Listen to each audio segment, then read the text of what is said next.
Hey guys, what's going on? How are you doing? Welcome back to Football Therapy with me, your host Jan. As always, I hope you're doing well, friends. Although 99.95% of you are almost certainly Chelsea fans watching my content, and therefore you're probably having a miserable time, an existential crisis, and generally the vibes are down. Guys, if you haven't watched my reaction to the embarrassment to Paris Saint-Germain, yesterday, I'd urge you to go check it out. I'm not going to go over everything that I meticulously went over in that video again. I spoke on my position on the players, the manager, the sporting directors, and the ownership of Chelsea Football Club. Yeah, like I felt quite emotional, man, and crestfallen after that game. I know I've since seen some stuff coming out from like the XG philosophy that over the two legs against PSG, Chelsea had a higher XG than PSG. I am into data, I am into XG and all that, but that can, I'm not going to swear, that can absolutely do one.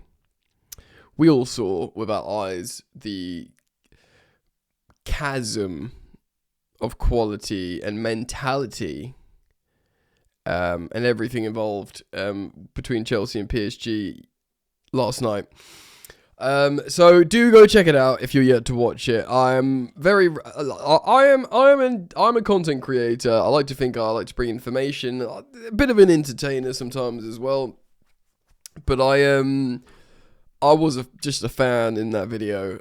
Really bummed out one, to be honest. And if you want my position on it, I'm going to urge you guys to check that out. Today, sadly, we are talking about similar stuff, but I'm going to bring it to more towards you as I suppose a journalistic perspective. So we're going to be looking at this from Matt Law. Of course, I hadn't known at the time Enzo Fernandez's comments. We'll speak about that. Matt Laws wrote on the Telegraph about that, as well as Chelsea Confidential by Kieran Gill on the Mail. We're going to get into those here. I'm gonna bring that to you guys. See if we can learn what's going on. Pressure on Rosenior. What's going on with Fernandez? Why didn't Stebao play? Kieran Gill answers all those questions, as well as what Matt Law writes on the Telegraph.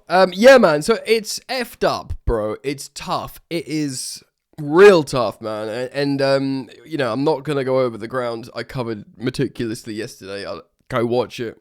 But I do have a massive degree of sympathy for all Chelsea fans at the moment.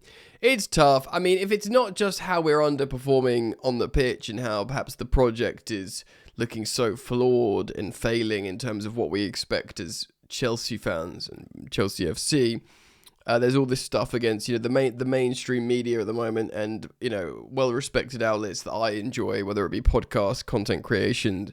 Obviously mainstream media that's not Chelsea affiliated with the Roman Abramovich stuff is outrage that essentially Chelsea got away with cheating under Abramovich, with the illegal payments for certain, for really important players. As a Chelsea fan, we got away with stuff that I would be very annoyed with if my rival fans, opposition fans, their clubs, if they got away with it, I'd be annoyed.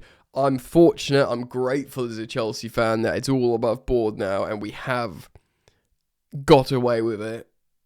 You got people on, I really like the Football Ramble podcast, and they're like quite candidly speaking about, well, Chelsea have cheated their way into loads of trophies, and they're not, like actively anti-Chelsea. They're just speaking about we spent tens of millions of pounds. The Eden Hazard thing. He didn't sign for Man United because Man United weren't comfortable with this illegal payment being paid to agents, and it happened at Chelsea. I'm pleased of all that it's done. Yeah, that the investigation with UEFA is done, the investigation with the Premier League is done, and there is an indication that the FA's investigation, which is the third and final investigation with all this stuff, there's an idea that they will follow suit, that what UEFA and the Premier League has done, as in they'll fine us a little bit, and there might be a minor sanction that doesn't affect our points deduction, and finally we can draw a line under the rule breaking activity that happened, years ago in the Abramovich reign.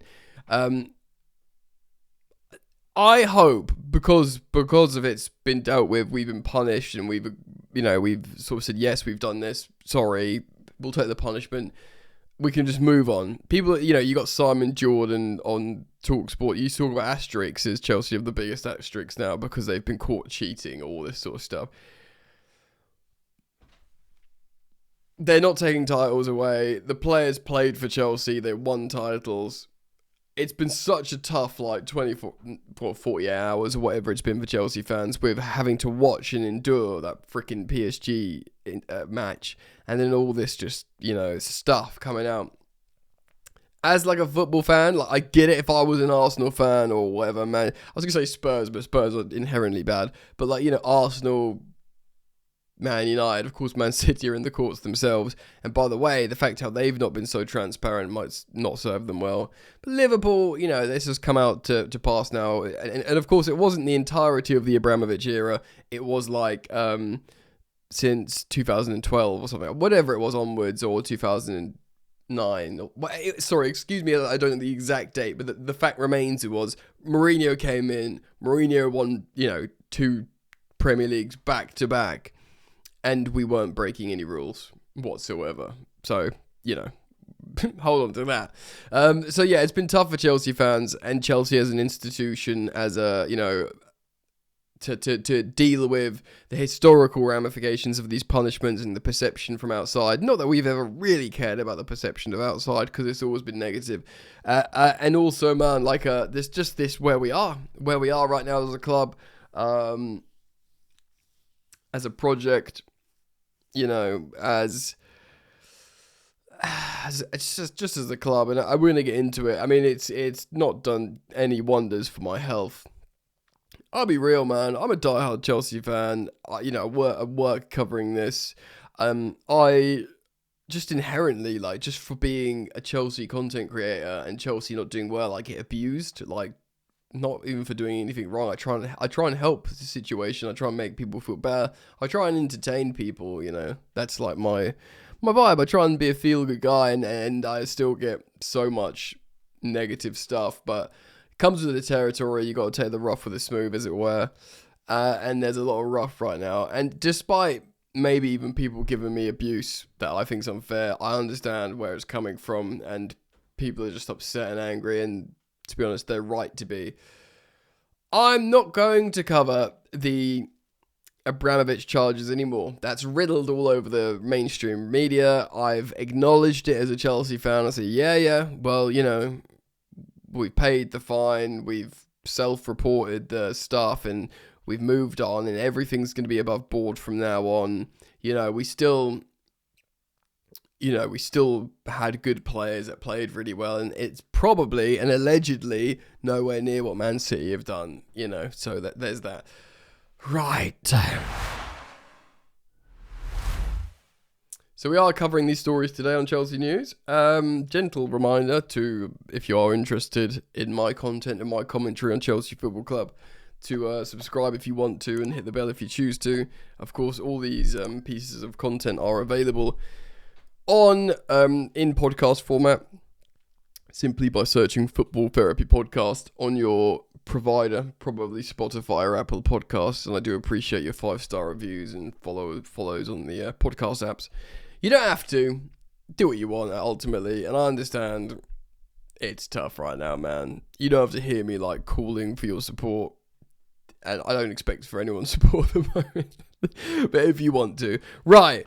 Here we go. Enzo Fernandez exit hint raises question over Cole Palmer and Moises Caicedo. Now, this is coming from Matt Law, who is, of course, an Aston Villa fan. Now, he is a friend of my friends, the London is Blue podcast. I really am, I haven't spoken to Brandon in a little while. He stepped away from the pod, but I love Dan. I love Nick Villaney, CFC Central Sam, big fan.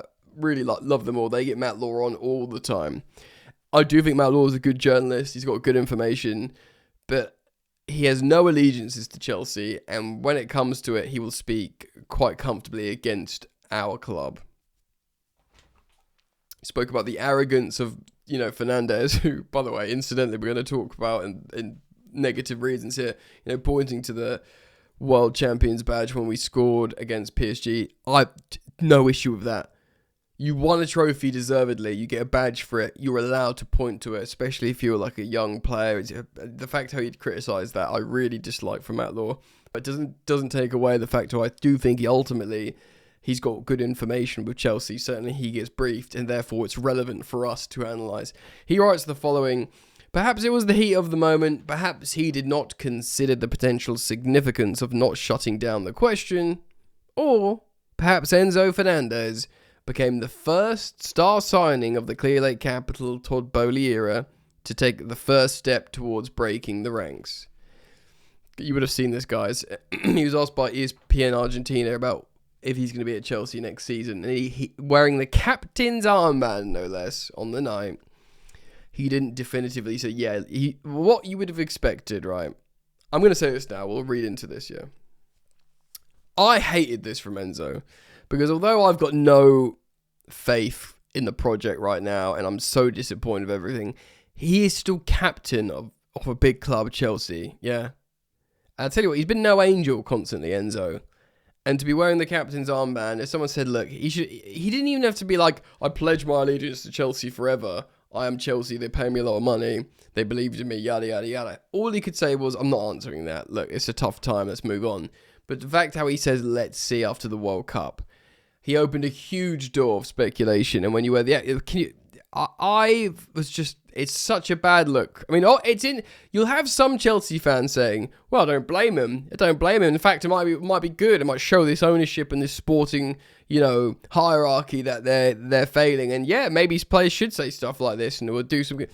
Whatever. You can have your perspective on that. But for me, if you're wearing the Chelsea captain's armband and, the Chelsea fans at Stamford Bridge has to watch that, you have a responsibility to be like, I'm not answering that. This is disappointing. This is not good enough. We move. Do you know what I mean? Even regardless, poor for Enzo in my position. And I understand many of you be like, well, he's had 6 different managers, or however many different managers he's had at Chelsea. It's been crazy. He's, he does try hard. He does produce in these days. Again, excuse my French, bollocks. You're wearing the captain's armband. That is a privilege at Chelsea. It's up to you to not be like, well, we'll see if I move in this summer. Yeah, I might do because, I might fancy it and I'm really good. That's not Chelsea. John Terry. Cesar's... I'm not going to speak about Reece James because he's the current captain. He's not on the pitch. But just in big games and big moments of the past. I'm not going to go back to like Dennis Wise or anything. Let's just say John Terry, Cesar Azpilicueta, and even someone like Thiago Silva, who's he's a legend, but he's like a sort of cult hero legend. If someone asked him that, he would never. He'd talk about Chelsea, the club, and he would never consider that. And for me, this moment for Enzo Fernandez coming out and saying stuff like that just highlighted the sort of absence, the big void that's missed by these characters in the dressing room. And I include Thiago Silva with Azpilicueta and JT. Because for him to come out and be like, well, we'll see, do you know what I mean, is symptomatic of what is a problem with this mentality in this dressing room. And look, I'm not writing off Enzo. I do think he's been a great contributor. I do think when he's on the pitch, he tries really hard. And I think he's a good leader at times. But for him to do that was so disappointing. I'm happy to put it down to him being still quite young. And it is dysfunctional. But it's not a good look for him. It's not a good look for him, the club, and yes, the ownership. And a lot of people will point score and hoping, like, well, because it's a bad look for the ownership, it's a win that he does stuff like that. Call me old school, man. But if you're wearing the Chelsea's, captain's armband and people have paid a lot of money to go and see that, you don't go and say, well, I might be off. As Liam Twomey of the Athletic on the Straight Up podcast, there's never a good time to say I might be off. But to say it then, while wearing that band on your arm, there's nothing short of poor, man. I'm not going to say disgraceful because he's still a young man and it's tough, but it's very poor. Right, so let's read on. If Fernandez did mean to cast doubt over his Chelsea future in the Clear Lake Boehly project, it raises and this is where Matt Law's perhaps, I don't know if he's clickbaiting it or whatever, a question for the owners of big names starting to have their doubts. Certainly fans who got up and left after PSG scored their third goal are at the end of their tether. By the way, I think most, if not all, Chelsea fans are at the end of their tether. I don't want to speak for Chelsea fans, but That is the vibe check. But there are now, for the first time, clues that players signed by the current owners may not be as convinced as the director, Danny Finkelstein, who's not named here, last month, who told supporters that it's, quote, effing obvious Chelsea are building one of the best teams in the world. No, it's not, mate. Got some good young players, but there's a great deal of profound dysfunction.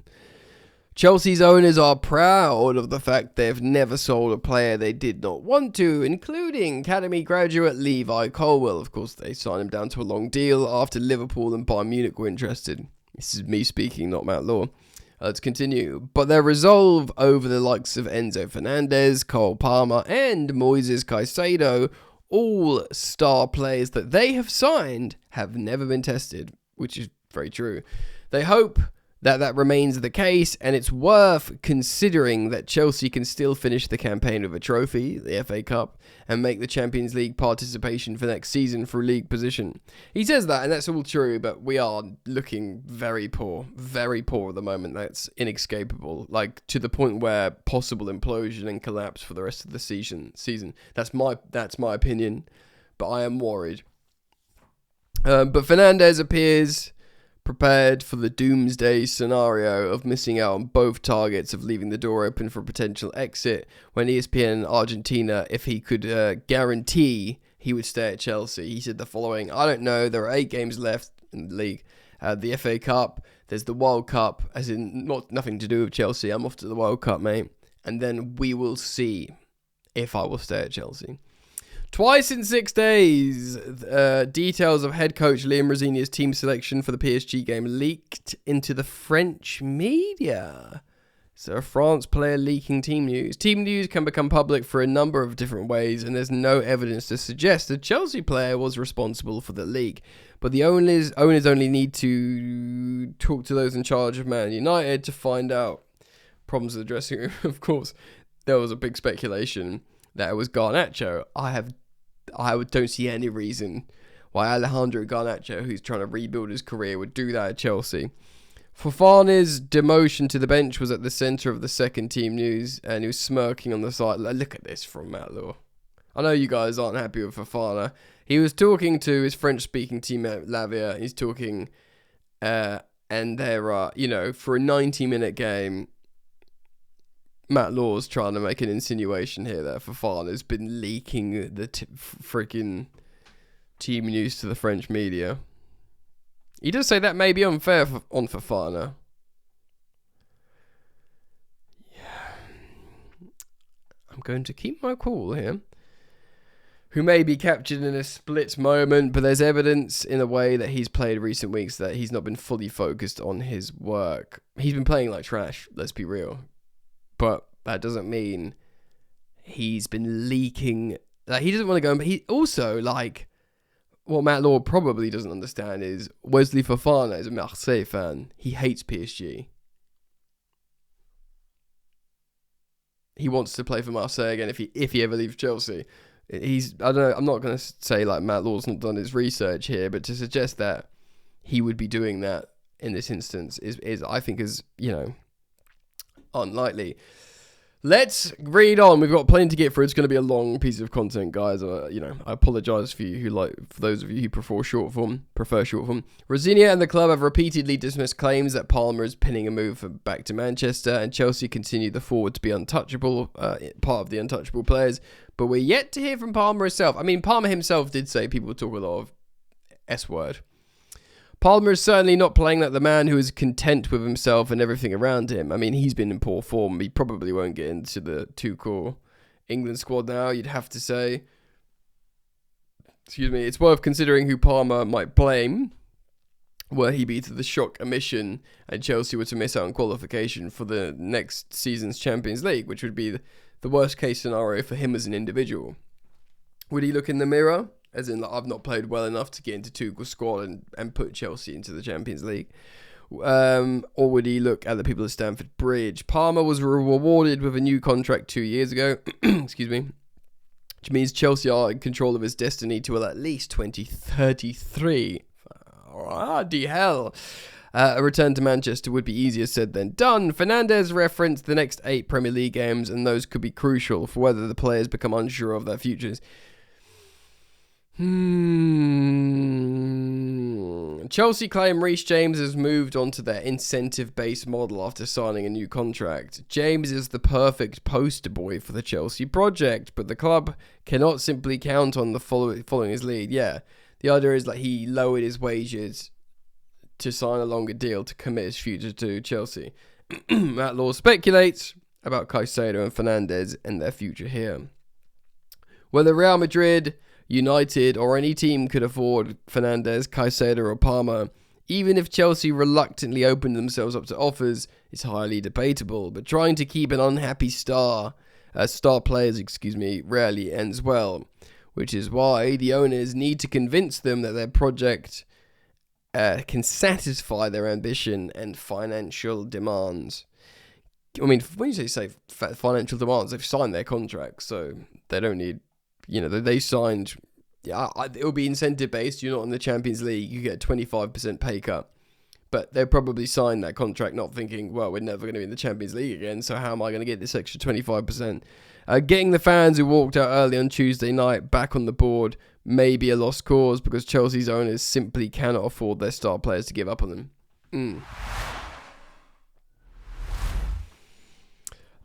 On Fernandez, on Enzo, is probably an emotional reaction to a sort of very humbling and, negative, nasty experience at Stamford Bridge.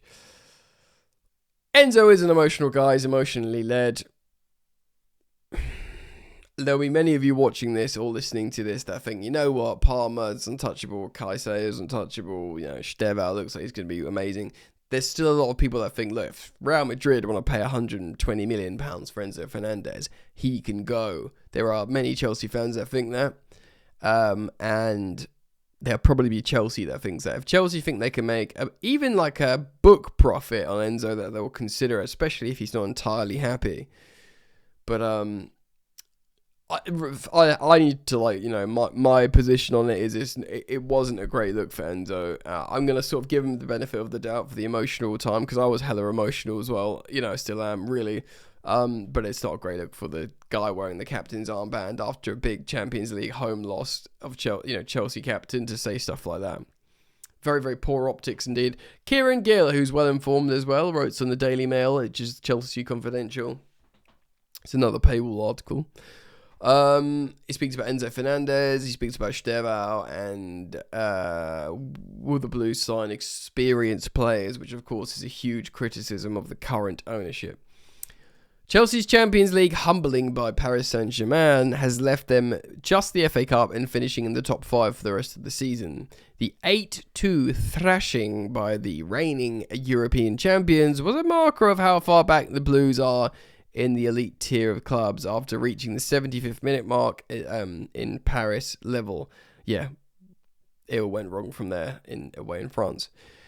And there's a whole host of questions facing Liam Rosenior, the players and the Chelsea board after the Champions League exit. And here's how our Chelsea expert Kieran Gill addresses key issues. So he was asked a few questions, of which I will go through now.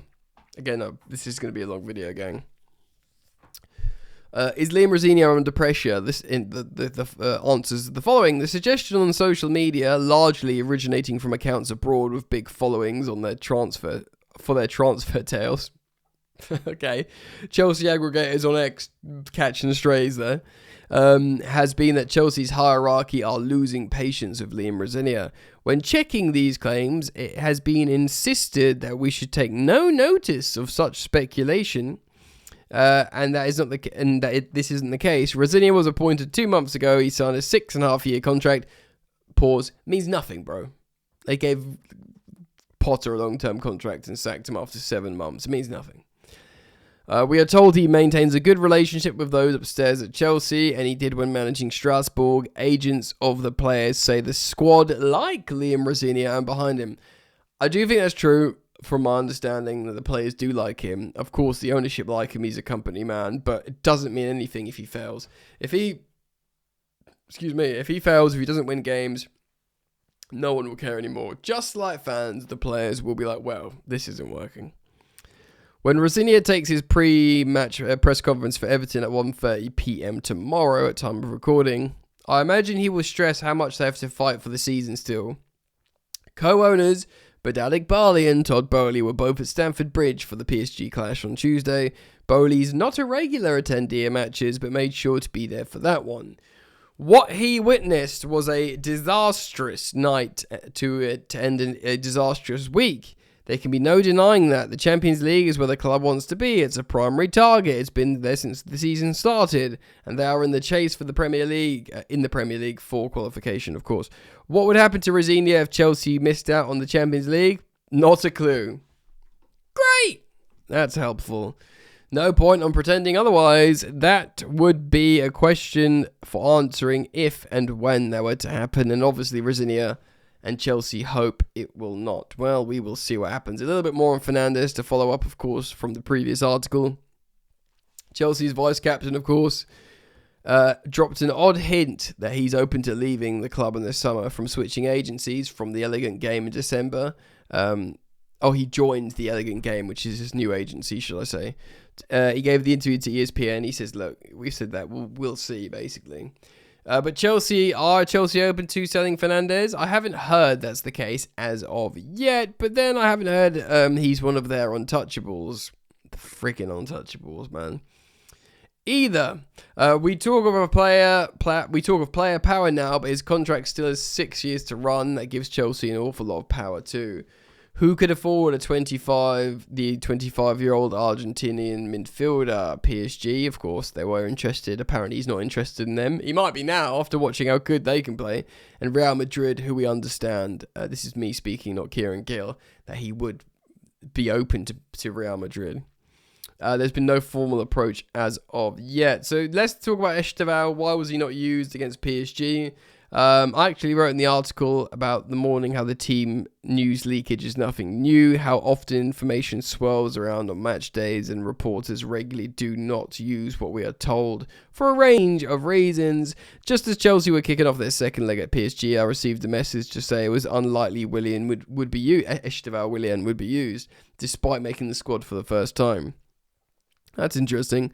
For what I understand, the 18-year-old Brazilian was brought in late due to forced dropouts. Okay, so he wasn't even supposed to be on the bench. Okay, interesting. I didn't use it at the time because, well, the game had got going, and how daft would it look if Chelsea brought him on for 5 minutes when leading 2-0. As it happens, the tie slipped away from Chelsea, and of course he didn't play a single minute, which was planned. Yeah, so if we were winning 2-0 against PSG late on, they might have thrown caution to the wind and thrown Esteval on and be like, just go and do something.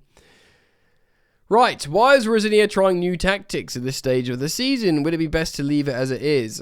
Kieran Gill says, I'm no tactico, but Rosenior has told us he would be mad to rip up the tactics that the players were used to, hence why for a while he was deploying similar strategies to Enzo Maresca. That's included having a fullback invert, even up until the number 10 position. Yeah, that was very Enzo Maresca, putting like Gusto and Cucurella in the number 10.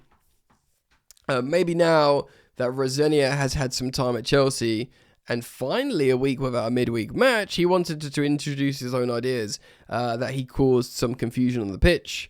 Of course, the Newcastle goal, which I will tell you now, me speaking Jan, was an absolute disgrace. He spoke about his new way of pressing, so he's trying to introduce his new ideas. It failed against Newcastle, hence their goal. How did they improve Marc Cucurella's contract without signing an extension, and why has it not been announced? Now, this is an interesting question. Every year, the FA publish transactions completed by each club in one big file. When the 25-26 edition is released, either at the end of the month or the beginning of next, it should have an updated contract next to Cucurella's name. Interesting. The club have never announced a new deal. Why? I suspect because it did not add any additional years to the deal. It was just an increase of salary and a reward for his performances. When Chelsea signed Cucurella for £60 million from Brighton in 2022, it was announced that he had signed a 6-year deal till 2028. So there's still only 2 years left. I don't have full details on the makeup of that agreement, but it could be that the 5 years plus one option is there, an additional year, basically. When Chelsea confirmed Rosenior's arrival as head coach in January, for example, His deal was stated as lasting for 6.5 years in public, though of course it's 5.5 years plus a year in private at Chelsea's discretion. Chelsea have not commented on the Cucurella situation. I mean, he freaking commented on it when he said, yeah, it's done and I'm very grateful. So clearly he was like, yeah, I'm getting more money, it's great. But it could be that they are triggered the additional year in his contract earlier than usual as a reward, and as doing so, it's bumped wages as well. There's also rumours around now that Liverpool have triggered a 1-year thing with Alisson Becker as their goalkeeper, which would have been a similar scenario. Right, is there any news about the board tweaking about their strategy a little? Wow, well, this is the one people want to hear about, yeah? I haven't heard so, though I do occasionally think back to Rosenior's January unveiling when he was asked about the Chelsea side being the youngest in the league's history, after he'd mentioned youth successfully about Alex Ferguson and Man United in his answer. He pointed out to the new Blues boss that Fergie also had experienced players as Roy Keane, Steve Bruce, Eric Cantona, Gary Pallister, etc. To that, Rosenior said, yeah, you'll see in time what will happen here, discussions we've had. Maybe we meant the youngsters would have gained experience in time, but it did make me wonder. However, as I say, I haven't heard anything to suggest a change from the current strategy. Which has seen them prioritise potential. We will see what the noise is in the summer. I mean, Rosenior has already been like, you'll see, like, we're making discussions, there's going to be changes and transfers and yada, yada, yada. But you have to think, bro. You have to think that these owners, these sporting directors will watch that game because they got a big hard on, if you excuse the terminology, when they beat PSG in the Club World Cup final. And the truth was, it wasn't an honest reflection on how good Chelsea are and how good PSG are. It just simply wasn't. This was in the mid-season in the Champions League. You know, you're not at the end of the season playing in heat in America. This is where you're at. This is who you are. And they learn who we are. You have to ask the question, will that change something in their decision making? You know, we will see. Final segment here to wrap this up and land this plane, gang. What's happening with the Blueco protest? I was at the last one, writes Kieran Gill, staged outside Stamford Bridge before Rosenior's first Premier League game in charge versus Brentford in January. So much has happened in so little time, and it's just mental. Estimates say there were between 100 and 200 people involved. Though it was odd hearing Maresca's name chanted more times than he was when he was actually manager, which is something I've spoken about recently. But in the same way, like, people chant Jose Mourinho and Roman Abramovich, it's not like they want Mourinho to come back and manage. It's not that they expect Abramovich to come back and own. It's more of a... I mean, the thing is, yeah, Maresca is a weird one because he had checked out. And he didn't, for me, in my opinion, I don't think he really cared about Chelsea. That's my opinion. We will have to see what the next one will look like once a day has been scheduled. I believe not a project CFC on X. Protest group is behind it. They've set a series of rules this time. No anti-Spurs songs and no chanting for 4 months, or even indeed current players and managers. So not to muddy their blue coat clear they count message. And I must say, They've done well to highlight that because, you know, if it's a bunch of Chelsea fans pissed up outside Stamford Bridge singing Fabregas is magic, you know, the freaking message is lost, isn't it? Do you know what I mean? And it's weak. So credit to them for really, you know, honing in on the situation. The day after Chelsea's 5-2 loss at PSG last week, the group unloaded a blog revealing, their meeting with club director, of course, that was later leaked to be Lord Daniel Finkelstein. They have their own reasons for going public with that debate rather than keeping it in private. My main concerns are that the approach are that I suspect they will struggle to get an audience with Chelsea again after breaking that trust. That is true. They obviously, not a project CFC, made the decision like, we're going to go... They didn't say it was Danny Finkelstein. They named Matisse, and Matisse said it was Finkelstein. And I don't blame Matisse at all, because they were freaking name-dropping mad, you know what I mean? He was well within his right to be like, hold on, I'm not freaking sitting with Win Stanley in a meeting here. I met this guy. So, like, you know, big up Matisse. He did the right thing to defend himself there and name-drop everyone, because he was name-dropped. But yeah, they obviously made that decision to, right, we're going to break the trust with Finkelstein here, and they won't do meetings with us anymore, but we don't care, because we think it's more valuable to say to the people, this is what's going on, this bollocks, basically. So they broke their trust, which is not ideal for the group fighting for their voices to be heard, fine, but they made that decision, alright. And B, it would also make the club think twice when considering whether to meet others who would like dialogue with themselves, which is unfortunate if so, just my 2 cents as an outsider. Yeah, but the meetings are nonsense, because all they do is just speak with their chest that we're doing the best thing, and they need to learn that I don't think they are, man. Sorry it was a longer video, 36 minutes, my giddy aunt. Guys, many of you like the long form content, so hopefully you enjoyed this one in a dark time. We'll get through it together, hopefully. Thank you for liking and subscribing on YouTube, following and 5-starring on your podcast app after searching Football Therapy Podcast. And I hopefully will see you later. Take care, peace.